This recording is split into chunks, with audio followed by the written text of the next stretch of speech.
আসসালামু আলাইকুম প্রিয় বন্ধুরা। এখন আছি দিগম্বর বাজার।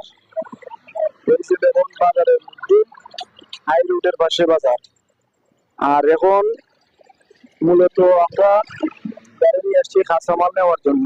কিন্তু এই দিগম্বর বাজার আগে একটা সিস্টেম ছিল, এখন কেউ রাইট কেউ মানতেছে না। এই যে দেখো অনেকগুলা সিএনজি, ফাঁকে ফাঁকে সিএনজি, তারা এই যে গাড়ির ফাঁকে ফাঁকে ঢুকায় রাখছে, কিন্তু বড় গাড়িগুলা রুটও আছে। এখন এই সিএনজি গুলা তারা ওই একবারে সাফাইয়া রাখে। তারা মূলত তারা জিজ্ঞেস করলে বলে এটা মালের গাড়ি।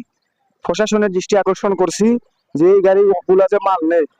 আমরা তো ভাই প্রশাসনে এখন যাত্রী যদি করে দিয়ে নিয়ে যায় তাহলে তারা মামলা দিয়ে দেয়, কিন্তু এখানে দেখো শত শত সিএনজি মাল লোড করতেছে। এবং আমরা এই যে দেখো রোডের পাশে কিন্তু হাই রোডের উপরে গাড়ি লোড দিয়ে মাল নিয়ে যাইতেছি, কিন্তু ওরা সিএনজি ওয়ালারা তারা গাড়ি আলাইতেছে না।